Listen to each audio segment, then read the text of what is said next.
ഞാനിപ്പോൾ നിൽക്കുന്നത് പത്തനംതിട്ട ജില്ലയിലെ കോഴഞ്ചേരി എന്ന് പറയുന്ന സ്ഥലത്താണ്. ഈ വർഷത്തെ ഏറ്റവും മികച്ച പച്ചക്കറി കൃഷിത്തോട്ടത്തിനുള്ള ജില്ലാ അവാർഡ് കരസ്ഥമാക്കിയ ശ്രീ ഷിജു ചേന്നാട്ടിൻ്റെ വീട്ടിലാണ് ഞാനിപ്പോൾ ഉള്ളത്. അപ്പോൾ അദ്ദേഹത്തിൻ്റെ വീടിൻ്റെ ടെറസിലാണ് ഞാൻ നിൽക്കുന്നത്. അപ്പോൾ ഇവിടെയാണ് കൃഷി കൂടുതലുള്ളത്. അപ്പോൾ ഷിജു ചേന്നാട്ടിൻ്റെ കൃഷി വിശേഷങ്ങളിലേക്ക് നമുക്ക് പോവാം. അപ്പോൾ എല്ലാവർക്കും പുതിയ വീഡിയോയിലേക്ക് സ്വാഗതം.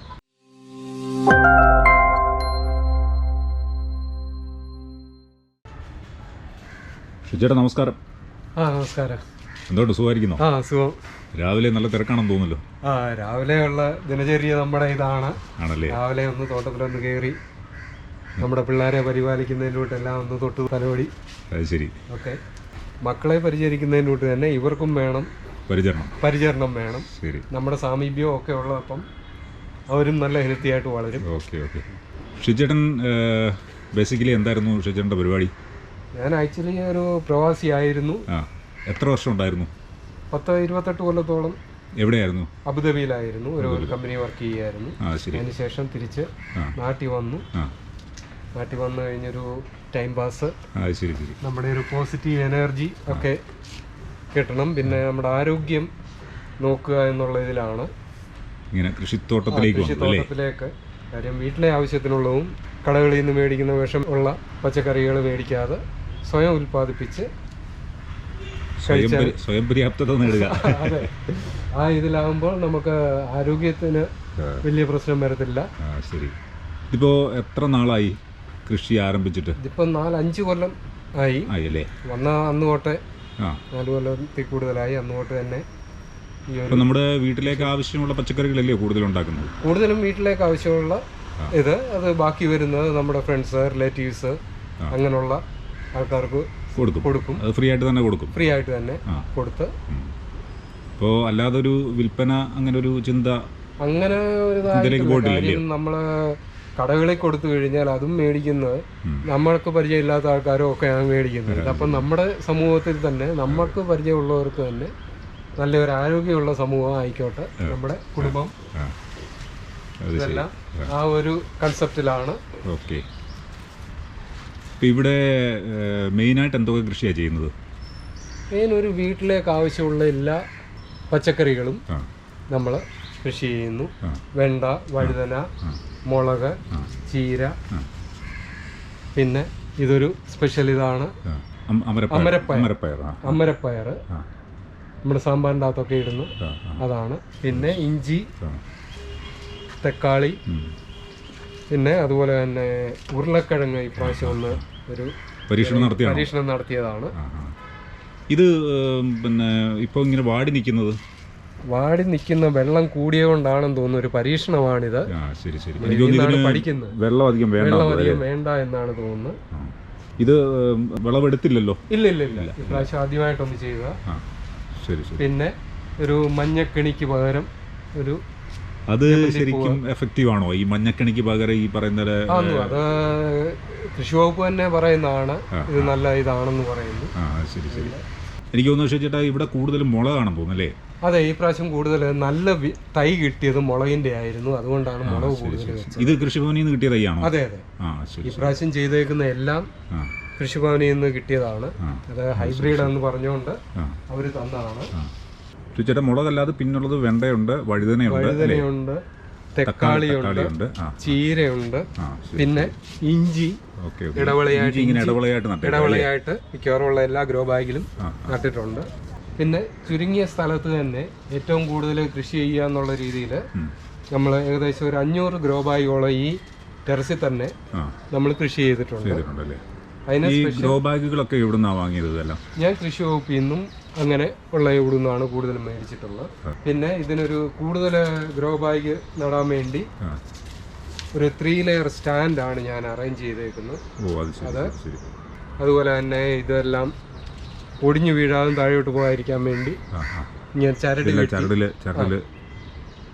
ചരടിലാണ് ഇതെല്ലാം വെച്ചിരിക്കുന്നത്. ഈ കമ്പ് കുത്തുന്നതിന് പകരം ഇപ്പോൾ ഉള്ള ഒരു പരിപാടി ഇതല്ലേ? അതെ. ഇത് കമ്പ് കുത്തി കഴിഞ്ഞാൽ നമ്മുടെ ഗ്രോ ബാഗുകൾ നശിക്കും. അതുപോലെ തന്നെ ഇതിന്റെ വേരുകൾക്കും പ്രശ്നമുണ്ടാവും. അതുപോലെ തന്നെ ട്രിപ്പ് ഇറിഗേഷനാണ് ഇതിന് ചെയ്തേക്കുന്നത്. ഇപ്പോൾ വെള്ളത്തിനുള്ള ബുദ്ധിമുട്ടൊന്നും ഇല്ലല്ലോ ഇവിടെ? ഇല്ല, അത് തന്നെയല്ല, പല ചെടിക്കും പല രീതിയിലുള്ള വെള്ളമാണ് കിട്ടേണ്ടത്. അതിനുവേണ്ടിയാണ് ഈ ട്രിപ്പ് ഇറിഗേഷനും ഇതിന്റെ വാൽവ് നമ്മൾ നോബ് തിരിച്ചാൽ അതിന്റെ അഡ്ജസ്റ്റ് ചെയ്ത് വെക്കാം. ഇതെല്ലാം ശ്രീചേട്ടൻ തന്നെ ഉണ്ടാക്കിയെടുത്തതല്ലേ ഇതെല്ലാം? അതെ, ഞാൻ തന്നെ. ഞാൻ ചോദിച്ചത് അതിന് പ്രത്യേകിച്ച് കൃഷി വകുപ്പിന്റെ എയ്ഡോ അങ്ങനെയൊന്നും ഉണ്ടായിട്ടില്ലല്ലോ? ഇല്ല. അതുതന്നെ ഇത് കംപ്ലീറ്റ് ടെറസിൻ്റെ അകത്ത് വെള്ളം വീഴാതിരിക്കാനും ചെടിക്ക് മഴയും ഇതൊന്നും പ്രശ്നമാകാതിരിക്കാൻ വേണ്ടി റെയിൻ ഷെഡാണ് ചെയ്തേക്കുന്നത്. Rain shelter. അതുപോലെ തന്നെ ചൂട് കൂടുതലായതുകൊണ്ട് ഗ്രീൻ നെറ്റ് വെച്ചിട്ടുണ്ട്. അന്നേരം ചൂട് കുറച്ച് കുറയും. എന്നാൽ ലൈറ്റ് ആവശ്യത്തിന് ലൈറ്റും കിട്ടും. ചേട്ടാ, ഈ 3 ലെയർ സ്റ്റാൻഡ് വെച്ചിരിക്കുന്നത് ഞാൻ അധികം കണ്ടിട്ടില്ല. എനിക്ക് തോന്നുന്നൊരു നല്ലൊരു സംവിധാനമാണെന്നാണ് തോന്നുന്നത് അല്ലേ? അതെ, കുറഞ്ഞ സ്ഥലത്ത് കൂടുതൽ ഗ്രോ ബാഗും കൂടുതൽ കൃഷിയും ചെയ്യാൻ തൈകൾ വെക്കാൻ വേണ്ടിയുള്ള ഒരു രീതിയിലാണ് ഞാൻ ഇങ്ങനെ ഒരു പ്ലാൻ ചെയ്തത്. കാര്യം ഒരു 1000 സ്ക്വയർ ഫീറ്റ് മാത്രമേ ഉള്ളൂ ഈ സ്ഥലം. ഏകദേശം 1 ഏക്കറിൽ കൂടുതൽ സ്ഥലത്ത് ചെയ്യേണ്ടിയ കൃഷിയെല്ലാം നമുക്ക് ഇവിടെ ചെയ്യാൻ പറ്റും. ഇത് തന്നെ ചെയ്യാൻ പറ്റും. ഒരു 500 ഗ്രോ ബാഗോളം ഈ ടെറസിൽ തന്നെ നമുക്ക് ചെയ്യാൻ പറ്റും. അതന്നല്ല എനിക്ക് തോന്നുന്നത്, ഈ തറയിലധികം വെള്ളം വീഴാതെ, അധികം വീഴുന്നില്ല, അധികം നനയാതെ, അതുപോലെ തന്നെ ട്രിപ്പ് ഇറിഗേഷൻ ആണെങ്കിലും എല്ലാ സൈഡിലും വെക്കാനുള്ള സൗകര്യങ്ങളൊക്കെ ഉണ്ടോ അല്ലേ? അതെ. അതുപോലെ തന്നെ എല്ലാ ലൈനിലും സെപ്പറേറ്റ് വാൽവും ഉണ്ട്. ഇത് നമുക്ക് അഡ്ജസ്റ്റ് ചെയ്യുകയും ചെയ്യാം. എനിക്ക് ഈ സ്റ്റാൻഡ് വെച്ചിരിക്കുന്നതുകൊണ്ട് അങ്ങനെയൊക്കെയുള്ള ചില ഗുണങ്ങളുണ്ട്. അധികം വെള്ളം തറയെ വീഴുകയും ഇല്ല. നമ്മുടെ വീടിനും അതൊരു സേഫ്റ്റി ആണെന്ന് എനിക്ക് തോന്നുന്നു അല്ലേ? ചേട്ടൻ ഈ ഇതിന് മെയിനായിട്ട് കൊടുക്കുന്ന വളങ്ങൾ എന്താണ്? എല്ലാം ജൈവവളമാണ് ഞാൻ യൂസ് ചെയ്യുന്നത്. അതല്ലാതെ എങ്കിൽ നമ്മൾ കൃഷി ചെയ്തുകൊണ്ടുള്ള പ്രയോജനവും ഇല്ല. വെളിയിൽ നിന്ന് മേടിക്കുന്നതും രാസവളം ചേർക്കുന്നതും തമ്മിൽ വേറെ വ്യത്യാസമില്ല. അതുകൊണ്ട് ജൈവവളം മാത്രമേ ഞാൻ യൂസ് ചെയ്യാറുള്ളൂ. കൂടുതലും നമ്മുടെ കൗഡങ്ക്, അല്ലെങ്കിൽ ചാണകപ്പൊടി, പിന്നെ ആ ചാണകത്തിൽ നിന്ന് തന്നെ ഉണ്ടാക്കുന്ന ജീവാമൃതം, കടലാമൃതം എന്നൊക്കെയുള്ള വളങ്ങൾ മാത്രമാണ് ചെയ്യുന്നത്. അത് മതിയല്ലോ നമുക്ക് ആവശ്യത്തിന്? അത് മാത്രം മതി. 2-3 പ്രാവശ്യം ചെയ്തു കഴിഞ്ഞാൽ തന്നെ നമുക്ക് അതിൻ്റെ ആവശ്യമുള്ളൂ. പിന്നെ അതുപോലെ തന്നെ വല്ല കീടങ്ങൾ വല്ലതും വന്നു കഴിഞ്ഞാൽ അതിനും നമ്മൾ ജൈവ രീതിയിലുള്ള കീടനാശിനികളാണ് ഉപയോഗിക്കുന്നത്. അത് ഒത്തിരി ഉപയോഗിക്കേണ്ടി വരുന്നുണ്ടോ? ഇല്ല, റെയിൻ ഷെഡ് ആയതുകൊണ്ട് വെളിയിൽ നിന്നുള്ള വലിയ പ്രശ്നങ്ങൾ വരുന്നില്ല. അതേസമയം വെളിയിലുള്ള കൃഷിക്കൊക്കെ എനിക്ക് അത് യൂസ് ചെയ്യേണ്ടി വന്നിട്ടുണ്ട്. ഇപ്പം ഈ റെയിൻ ഷെഡ് അല്ലാതെ, അതായത് ഈ നമ്മുടെ വീടിന്റെ ടെറസല്ലാതെ വേറെ പുറത്തുണ്ടല്ലേ? ഔട്ട്സൈഡിൽ ഒരു റെയിൻ ഷെഡും ഉണ്ട്. പിന്നെ വെളിയിലും അത്യാവശ്യമുള്ള സ്ഥലങ്ങളിൽ കംപ്ലീറ്റ് ഓരോ കൃഷികൾ ചെയ്തിട്ടുണ്ട്. അവിടെ മെയിനായിട്ട് എന്തൊക്കെയാണ് ചെയ്തിരിക്കുന്നത്? അവിടെ പച്ചക്കറികൾ, പിന്നെ റെയിൻ ഷെഡിന്റെ അകത്ത് പയറ്, പിന്നെ ചീര അതൊക്കെ അതിനകത്തല്ലേ? ചേട്ടാ, ഈ കീടങ്ങളുടെ ആക്രമണമൊക്കെ ഒത്തിരി ഉണ്ടാകാറുണ്ടോ ഇവിടെ? ഇല്ല, ഈ റെയിൻ ഷെഡിന്റെ അകത്ത് കംപ്ലീറ്റ് ക്ലോസ്ഡ് ആയതുകൊണ്ട് കീട ശല്യങ്ങൾ വളരെ കുറവാണ്. കൂടുതൽ എഫക്ട് ചെയ്യത്തില്ലല്ലേ? ഇല്ല, കൂടുതലായിട്ടൊന്നല്ല. നമ്മൾ അധികം പേരെ ഇതിന്റെ അകത്തോട്ട് കയറ്റുകയൊന്നും ചെയ്യാതിരുന്നു കഴിഞ്ഞാൽ നമ്മൾ തന്നെ കയറുക, ഉടൻ തന്നെ ഡോർ അടയ്ക്കുക, അങ്ങനെയുള്ളതെന്നുണ്ടെ കീടങ്ങൾ അധികം വരില്ല. പിന്നെ അന്നേരമുള്ള ഒരു പ്രശ്നം എന്ന് പറഞ്ഞാൽ നമ്മുടെ പോളിനേഷനാണ്. സാധാരണ നോർമലി ഈ മുളക് ഇതിനൊന്നും വലിയ പ്രശ്നമില്ല. പോളിനേഷൻ, മുളക്, വെണ്ട, ഇതിന് പ്രശ്നമില്ല. പക്ഷെങ്കിൽ വഴുതന, തക്കാളി, ഇതിനൊക്കെ പോളിനേഷൻ ഒരു വലിയൊരു പ്രശ്നമാണ്. അതിനു വേണ്ടി ഞാൻ എടുത്തേക്കുന്ന ഒരു ഇതാണ് ചെറുതേൻ, ചെറിയ തേനീച്ച. ഇത് ഇതിന്റെ മുകളിൽ ഞാൻ കണ്ടല്ലോ. അതെ, വേറെയും ഉണ്ട്. ഈ തേനീച്ച കൊണ്ട് മാത്രമാണ് നമുക്ക് പോളിനേഷൻ നടക്കത്തുള്ളൂ. പിന്നെ ഈ പ്രാവശ്യമാണ് കൃഷിഭവനിൽ നിന്ന് മാത്രം കിട്ടിയ തൈകൾ മാത്രമാണ് വെച്ചത്. നേരത്തെ അല്ലാതെ ഹൈബ്രിഡ് നമ്മൾ സ്വന്തമായിട്ട് വരുത്തി ചെയ്തിട്ടുണ്ട്. ശരിക്കും കൃഷിഭവന്റെ വേറെ എന്തെങ്കിലും സഹായമോ അങ്ങനെയുള്ള കാര്യങ്ങളൊക്കെ എന്തെങ്കിലും കിട്ടുന്നുണ്ടോ? കൃഷി ഓഫീസർ ചിലപ്പം കൺസൾട്ട് ചെയ്യാറുണ്ട്, ഒന്ന് നോക്കുവോ ഒക്കെ ചെയ്യാറുണ്ട്. അവരുടെ ഒരു സപ്പോർട്ട് എപ്പോഴും സപ്പോർട്ടുണ്ട്. ശരി. അവര് വന്ന് കണ്ടിട്ടാണല്ലോ ഈ വർഷത്തെ മികച്ച, അതെ, അതിനുവേണ്ടി നോമിനേറ്റ് ചെയ്ത് ജില്ലയിലേക്ക് നോമിനേറ്റ് ചെയ്തു. അവർ വന്ന് ഇൻസ്പെക്ട് ചെയ്ത് ജില്ലയിലെ മികച്ച തോട്ടമായിട്ട് തിരഞ്ഞെടുത്തു. പത്തനംതിട്ട ജില്ലയിലെ മികച്ച തോട്ടമായിട്ട് 2020 ഈ കൊല്ലം. അത് കഴിഞ്ഞിട്ട് സ്റ്റേറ്റിലേക്ക് അവർ നോമിനേറ്റ് ചെയ്യുകയും ചെയ്തിരുന്നു. എന്നാൽ സ്റ്റേറ്റിൽ നമുക്ക് കിട്ടിയില്ല. എന്നാലും നോമിനേഷൻ വന്നില്ല. നോമിനേഷൻ വന്നു. Okay okay okay. ജില്ലയിലെ നല്ലൊരു ഇതെന്ന് പറഞ്ഞു കഴിഞ്ഞാൽ തന്നെ നമുക്ക് വലിയൊരു പിന്നെ തീർച്ചയായിട്ടും ശരിക്കും ഒരു മാനസിക സന്തോഷം എന്നുള്ളത് ഇതിന്റെ ഒരു വലിയൊരു കാര്യമല്ലയോ? ഏറ്റവും നല്ല പോസിറ്റീവ് എന്ന് പറഞ്ഞാൽ നമുക്കൊരു പോസിറ്റീവ് എനർജി നമുക്ക് കിട്ടും. പ്രത്യേകിച്ച് ഷിജേട്ടൻ ഈ റിട്ടയർമെന്റ് ലൈഫൊക്കെ ആയതുകൊണ്ട് റിട്ടയർമെന്റ് ലൈഫ് മെയിൻ ഒരു ഉദ്ദേശം അതാണ്, വിശ്രമ ജീവിതം ആനന്ദകരമാക്കുക. അതാണ്. അല്ല, വെറുതെ ഇരിക്കുന്നില്ലല്ലോ, ഒരു ദിവസം പോലും വെറുതെ ഇരിക്കുന്നില്ല, എപ്പോഴും ഫുൾ എൻഗേജ്ഡ് ആണ്. Full engage. ഇതിന്റെ ഇടയ്ക്കൂടെ നടന്നു കഴിഞ്ഞാൽ പോസിറ്റീവ് എനർജി. പ്രത്യേകിച്ച് ഞാൻ ഒരു കായിക താരം കൂടാണ്. ഓ അത് ശരി. ഏത് മേഖലയിലാണ്? ബാഡ്മിന്റൺ ആണ് കളിക്കുന്നത്. വന്നതിന് ശേഷം ഒരു കഴിഞ്ഞ 4 കൊല്ലമായിട്ട് 55+ കാറ്റഗറിയിൽ സ്റ്റേറ്റ് ചാമ്പ്യൻ ആയിരുന്നു. ഓ അത് ശരി. കണ്ടിന്യൂസ്. ചെറിയ ആളല്ല. നാഷണൽ ലെവലിലാന്നേലും റാങ്കിങ്ങിൽ വന്നിട്ടുള്ള 7th റാങ്കിങ് വരെ വന്നിട്ടുണ്ട്. Okay okay. എല്ലാ ദിവസവും പ്രാക്ടീസിന് പോകും? എല്ലാ ദിവസവും വൈകിട്ട് പ്രാക്ടീസ് ഉണ്ട്. ഇവിടെ ഇതുള്ളത് കോഴഞ്ചേരിയിൽ ഒരു നല്ലൊരു കോർട്ടുണ്ട്. കോർട്ടുണ്ടല്ലേ? ശരി ശരി. അത് മറ്റേ ഇൻഡോർ കോർട്ടല്ലേ? ഇൻഡോർ കോർട്ട് അത് തന്നെ. Okay okay. അപ്പോൾ അവിടെ എല്ലാ ദിവസവും ഈ പറയുന്ന പ്രാക്ടീസും ഉണ്ട്. പക്ഷെ അതിനുള്ള എനർജിയും പോസിറ്റീവ് എനർജി, അതുപോലെ തന്നെ ആരോഗ്യം, വിഷം ചേരാത്ത പച്ചക്കറികൾ കഴിച്ച് നമുക്ക് ആരോഗ്യമുണ്ട്.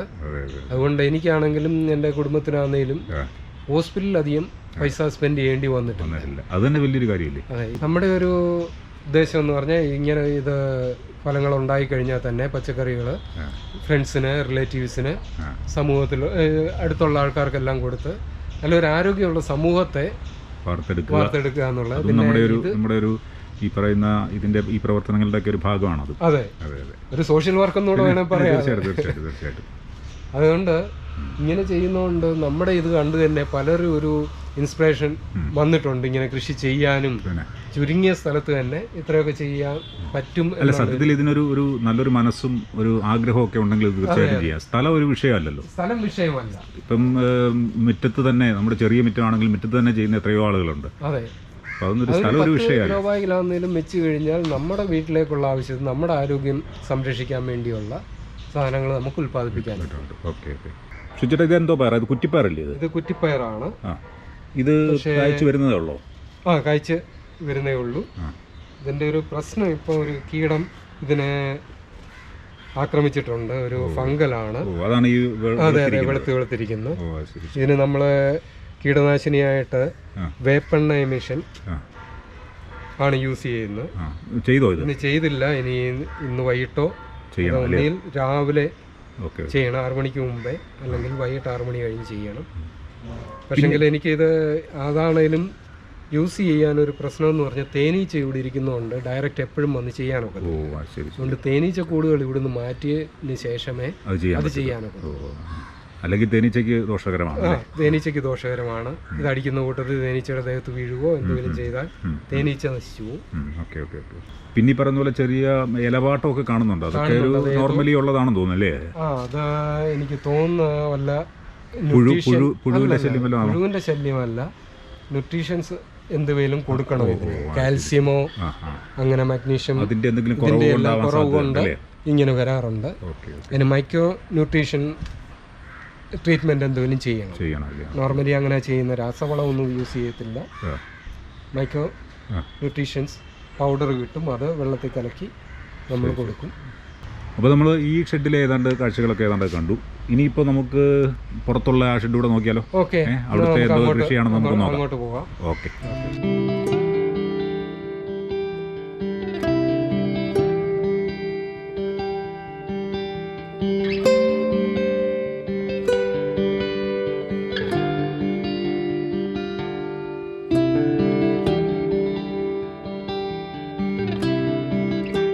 ഇതാണ് നമ്മുടെ രണ്ടാമത്തെ റെയിൻ ഷെഡ്.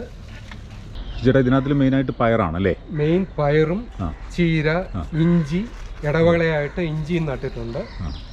ഇതൊക്കെ ഏകദേശം പാകമായി കിടക്കുന്ന പയറും ഉണ്ട്. ഇതെല്ലാം കൃഷി വകുപ്പിൽ നിന്നുള്ള പയർ വിത്തുകളാണ്? അതെ, ഈ പ്രാവശ്യം ചെയ്ത എല്ലാം കൃഷി വകുപ്പിൽ നിന്നുള്ള പയർ വിത്തുകളാണ്, തൈകളാണ് എല്ലാം നട്ടിരുന്നത്. ഈ പറഞ്ഞ ഈ മീറ്റർ പയർ എന്ന് പറഞ്ഞ സാധനമല്ലേ? അതെ മീറ്റർ പയർ തന്നെ. പറിക്കാറായി കിടപ്പുണ്ടല്ലോ കുറേ? ഉണ്ട്. നോർമലി നമ്മൾ ഹൈബ്രിഡ് വിത്തുകൾ വെളിയിൽ നിന്ന് വരുത്തുകയായിരുന്നു. ഇപ്രാവശ്യമാണ് ഇത് കൃഷി ഭവനിൽ നിന്നുള്ള ഇത് മാത്രമാക്കിയത്. പിന്നെ നമുക്ക് ഇവിടെ ഉള്ളത് ചീരയാണ് അല്ലേ? ചീരയുണ്ട്. ഓക്കെ. അപ്പോൾ അത്യാവശ്യം എല്ലാ ദിവസവും ഇവിടുന്ന് പയർ കിട്ടുമോ? പയർ കിട്ടും എല്ലാ ദിവസവും. വീട്ടിലേക്കും അയൽവക്കത്തൊക്കെ കൊടുക്കാനും ഒക്കെ ഉള്ള ഡെയിലി എങ്ങനെയാണെന്നതിനും 1-2 വീട്ടിൽ കൊടുക്കാനുള്ള കിട്ടും. നമ്മൾ ഉപയോഗിക്കുന്നൊരു പരിധി ഉണ്ടല്ലോ അല്ലേ? ചേട്ടാ അവിടെ ചുമന്ന ചീരയുണ്ട്, മറ്റേ പച്ചച്ചീരയുണ്ട് അല്ലേ? പച്ചച്ചീരയുണ്ട്. ഓക്കെ. പിന്നെ ഇഞ്ചിയുണ്ട്. ഈ ഡ്രിപ്പ് ഇറിഗേഷൻ ഉള്ളതൊരു വലിയൊരു ആശ്വാസമാണല്ലേ? അല്ലെങ്കിൽ പിന്നെ ഇതിനെല്ലാം നമ്മൾ വെള്ളം കറക്റ്റായിട്ട് കൊടുത്തോണ്ടിരിക്കണം. കൂടുതൽ വീഴുകയും എല്ലാം ചെയ്യും. ഇത് കറക്റ്റ് നമുക്ക് കൊടുത്തു കഴിഞ്ഞാൽ ആവശ്യത്തിനുള്ള ഇത് മാത്രം. അതുപോലെ തന്നെ ഈ നെറ്റുകൾ കഴിഞ്ഞ പ്രാവശ്യമൊക്കെ എനിക്ക് കുക്കുംബറിന്റെ കൃഷി ഉണ്ടായിരുന്നു, അതിന് വേണ്ടി ഇട്ടിരുന്ന നെറ്റാണ്. ഇപ്രാവശ്യം അതില്ലാത്തതുകൊണ്ട് നെറ്റ് മേളിലോട്ട് കെട്ടി വെച്ചിരിക്കുന്നു. ഓ ശരി. അപ്പോൾ ഇതിന്റെ ഒരു വിളവെടുപ്പ് കഴിയുന്നുണ്ടെങ്കിൽ അടുത്തൊരു പരീക്ഷിക്കാമല്ലോ അല്ലേ? ഇത് ചീരയൊക്കെ എടുക്കാറായതാണോ? എടുക്കാറായതല്ലേ? സമയം കിട്ടാഞ്ഞുകൊണ്ട് എടുത്തില്ലെന്നേ ഉള്ളൂ. പൂവൊക്കെ വരാൻ തുടങ്ങി. പൂവെന്ന് കഴിഞ്ഞാൽ പിന്നെ ഇപ്പം തന്നെ എടുക്കേണ്ട സമയം കഴിഞ്ഞു.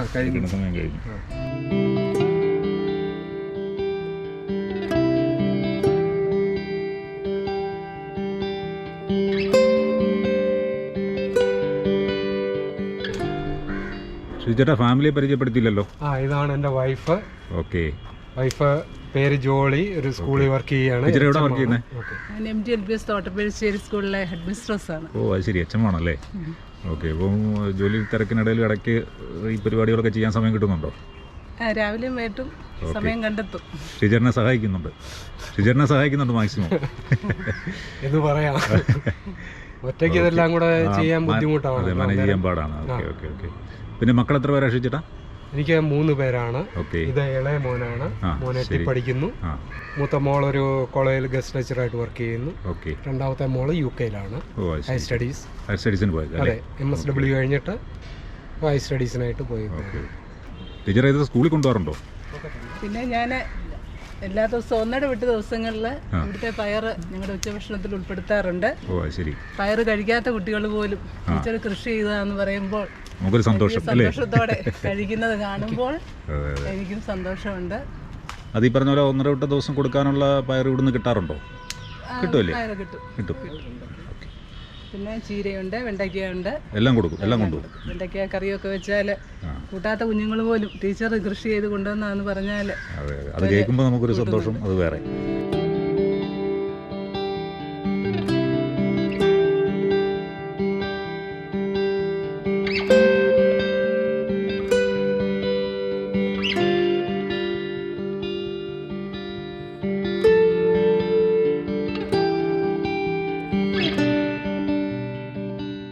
ചേട്ടാ 2 ഷെഡിലല്ലാതെ വേറെയും കൃഷി ഉണ്ടല്ലോ? പുറത്തെല്ലാം നല്ലോണം കൃഷി എനിക്ക് ആകെ ഇച്ചിരി സ്ഥലമേ ഉള്ളൂ. ഉള്ളിടത്തെല്ലാം അതുപോലെ കൃഷി ചെയ്തേക്കാണ്. നമ്മുടെ വീട്ടിലേക്ക് ആവശ്യമുള്ള വെണ്ട, വഴുതന, തക്കാളി, മുളക് ഇതെല്ലാം ഇവിടെയും ചെയ്തിട്ടുണ്ട്. അതിൻ്റെ കൂടെ ഇടയ്ക്ക് ആലുവേര, അതുപോലെ തന്നെ കൊല്ലകൾ 2-3 ടൈപ്പ് കൊല്ലയുണ്ട്.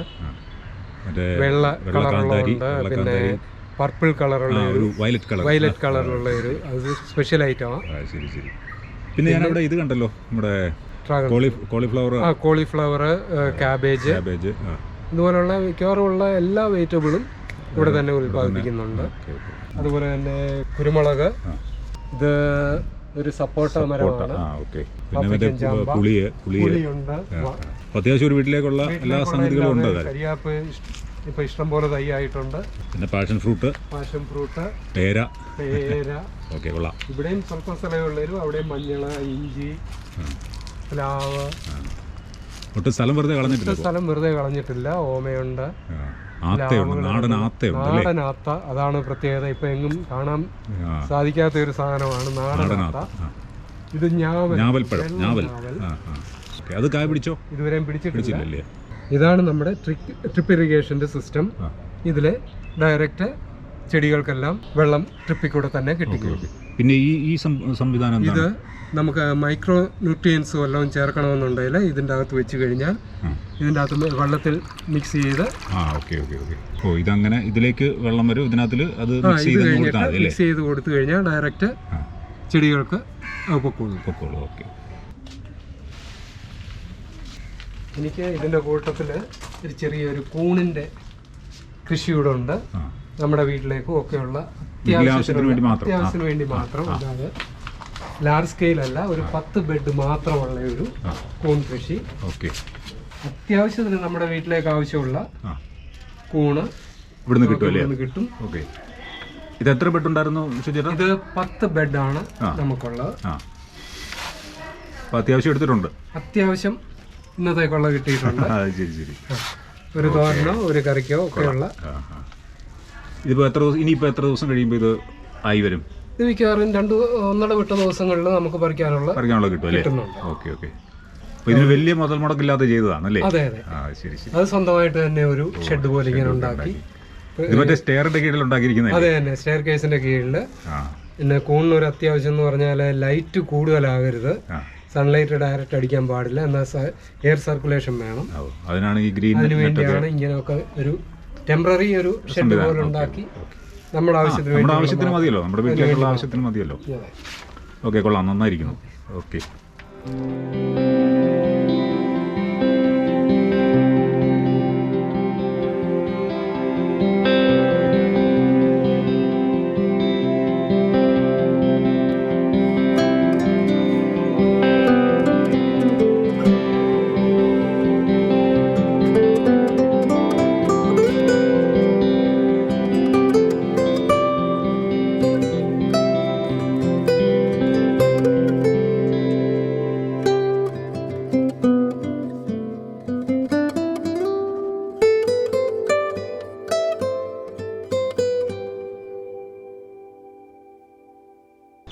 ഷിജേട്ടാ, ഒത്തിരി സന്തോഷം. ഷിജേട്ടൻ്റെ ഈ കൃഷി ഫാം കാണാനും ഇതിലെ കാഴ്ചകളൊക്കെ മറ്റുള്ളവരെ കാണിക്കാനും ഒക്കെ കഴിഞ്ഞതിലുള്ള സന്തോഷം. അപ്പോൾ ഇത്തരം കാര്യങ്ങളൊക്കെ, പ്രത്യേകിച്ച് കൃഷിയുടെ കാര്യങ്ങളൊക്കെ കൂടുതൽ ഭംഗിയായിട്ട് മുന്നോട്ട് നടക്കട്ടെ. Okay, thank you very much. Okay.